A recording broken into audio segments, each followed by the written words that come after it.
Hello. Today, not only am I looking a bit different because I finally shaved.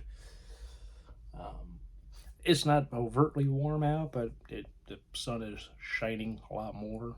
It isn't as cloudy or rainy. At least not this week.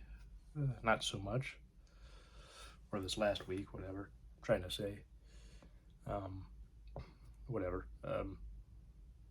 Yeah, but I'm going to talk about a movie that I might have talked about years ago. I can't recall offhand. Seems like something I would have talked about, or at least I've mentioned probably. Um, and if for some reason I just never did, I don't know how that would have been possible. Especially because the director and the main guy who are in it, I've talked about a particular movie of theirs a good amount. I've talked about some other stuff they've done together. Um, and that film is Raging Bull. Yeah, I have the 30th anniversary edition and the 4K version from uh, Criterion. I know a lot of people have critiqued the 4K releases because they just don't look as good as they should. However, with their black and white movies, they always seem to look good no matter what. So I guess in a way, in terms of transferring films, if it's in color, there might be different issues. Some might be more serious than others, but it seems like black and white they have a good handle on, so that's at least good. And I've never had an issue with this particular transfer, but that's me. I have both of these, um, and the extras for this are pretty much like this, except there is a vintage newsreel footage of Jake LaMotta, who Robert De Niro plays, actually boxing. So, if you don't know what this film is about, it's about boxer Jake LaMotta, who, you know, we see him go from highs at like the peak of his career, where he's in fit, peak physical condition, and then there's also, it goes down to we see him later on where he is fat. He gained weight. De Niro gained like 60 pounds of fat. Took off 4 months. They stopped filming for 4 straight months so he could gain weight. Came back and did the rest of the film, and yeah, so yeah, you see his peak physical condition or condition look, you know. And then there's the discs. The Blu-ray is the black. That was what I was watching because of the extras. I don't believe there was anything in particular that was brand new that I recall offhand. Um,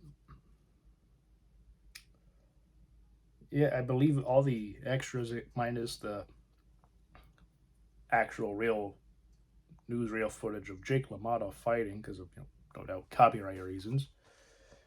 Yeah, I believe they're all on here, so that's why that was there. But yeah, you see him in peak condition, physically fit.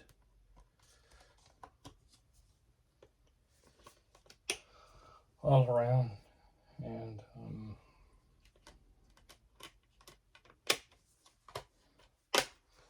yeah, I'm mentioning this now because that's a big thing people often talk about. You know, there's him, Scorsese behind De Niro. Scorsese is actually in the film at the very end of the movie, talking to him, but you kind of see him very briefly. Um, and there's Joe Pesci as his playing his brother Joey LaMotta. Uh,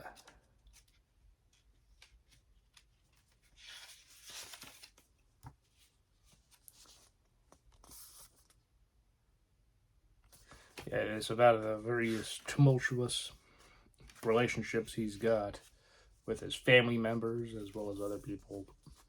But the family aspect, that's huge. You know, that's a very memorable scene. Boom, boom, boom, boom, boom, boom. Yeah, this is another one of those boxing films I mean, I love. I mean, I just think it's an excellent film, you know, well made. Um, and, uh,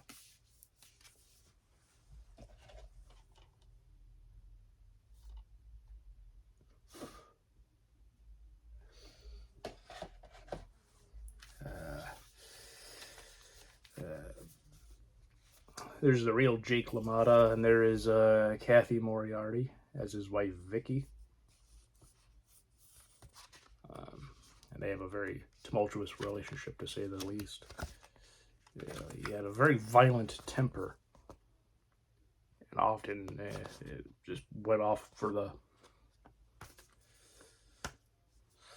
just whatever reason. It didn't really have to be any particular reason. If something just made him mad, he's gonna get mad, and that's just how it is, or how it was, because he's passed on. Um, and De Niro, Pesci, and Moriarty all got nominated for Academy Awards, with De Niro winning Best Actor, his second and so far last Academy Award of his entire career.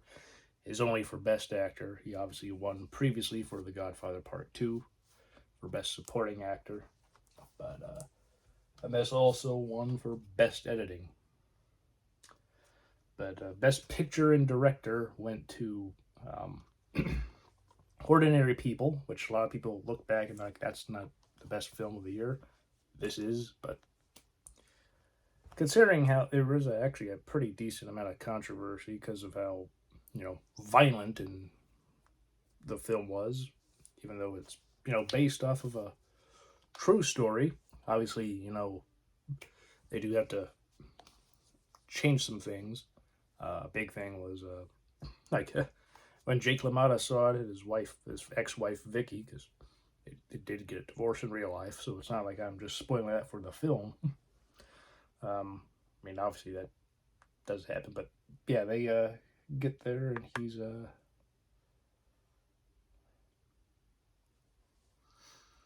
you know, he's they were at the movie, they watched it, and then he asked her, "Was I really that bad?" And she said, "No, you were worse."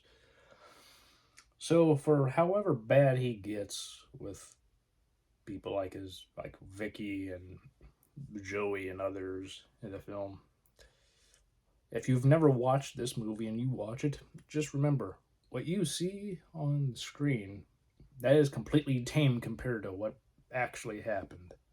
But then again, you know, there's only so much you could really do to show that and actually make it in a watchable state to where the film could be rated R.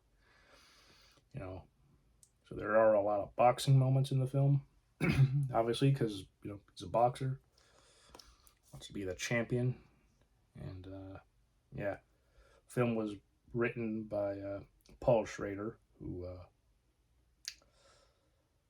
wrote Taxi Driver, as well as Martin, and the this film was based off of a book by Jake LaMotta with Joseph Carter and Peter Savage helping him write it. This was apparently produced in association with Peter Savage, so all right. And yeah, Robert Chertoff and Herwin Winkler, who produced Rocky, produced this film. So there you go, the Oscar-winning team of Rocky then became an Oscar-winning duo again for another boxing film of Raging Bull. Obviously, this was the first time De Niro, Pesci, and Scorsese ever worked together, and they would work together on three more films: Goodfellas, Casino, and The Irishman. I've talked about The Irishman before, and I enjoyed that film quite a bit. Um, but yeah, um, De Niro wanted to make this movie after reading it, and I believe he brought it to the attention of Scorsese, if memory serves, when making Taxi Driver, but he wasn't interested. They then did New York, New York together, brought up later, but basically Scorsese had no interest because he had never, been a fan of any sports. He never played sports because as a kid he had severe asthma, so he couldn't, do a whole lot with his friends when it came to like playing baseball or football or any kind of sport that they would play. He couldn't participate, and so as a result, he has no interest or fondness of any sport imaginable.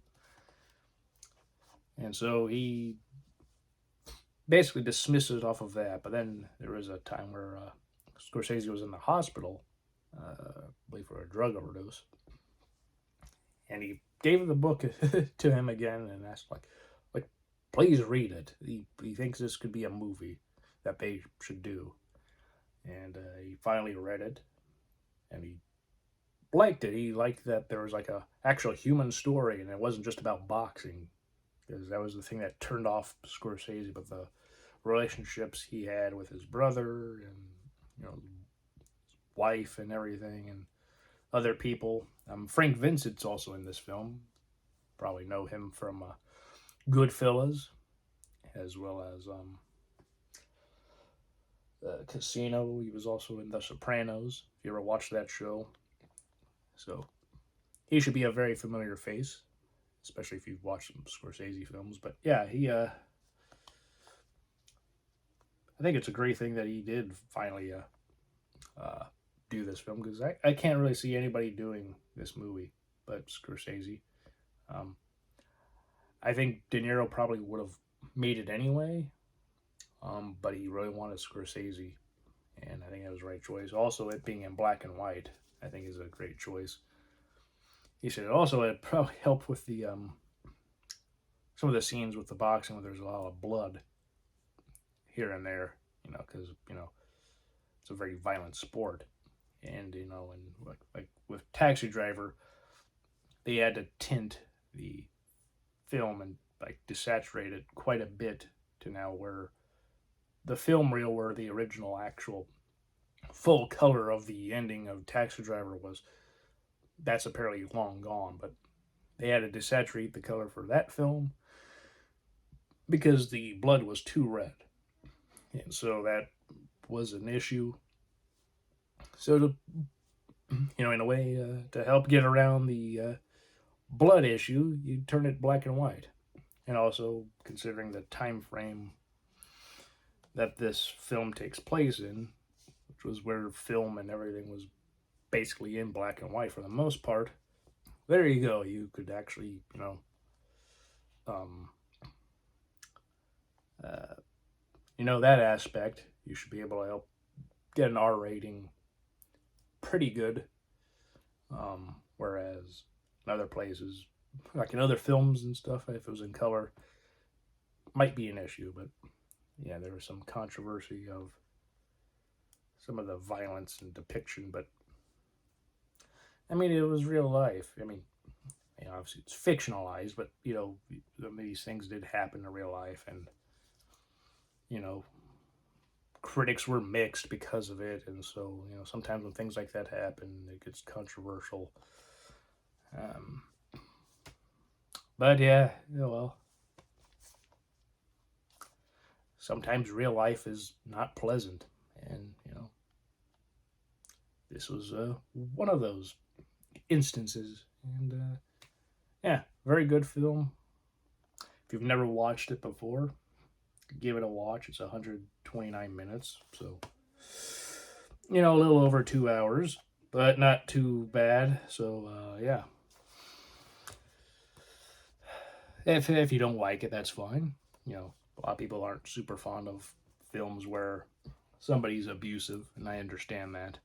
But quite an interesting film to watch from beginning to end, just to see how everything goes from how there's ups and downs and everything. And one thing that's cool is that on the back here it says best film of the decade, Siskel and Ebert. So they thought this was the best movie of all of the entire 1980s. So you can disagree with those two quite a bit, but that assertion that this was the best, I think you can absolutely make an argument.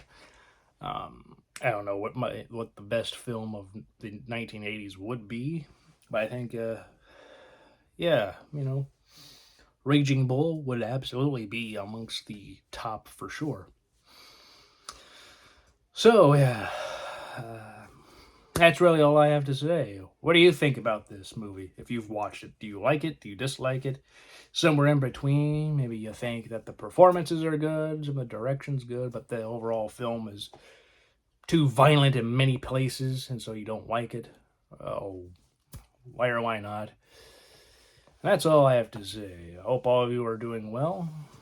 Please have a great day, and I'll talk to you all later or next time. Whenever that will be, probably next week or so. Bye.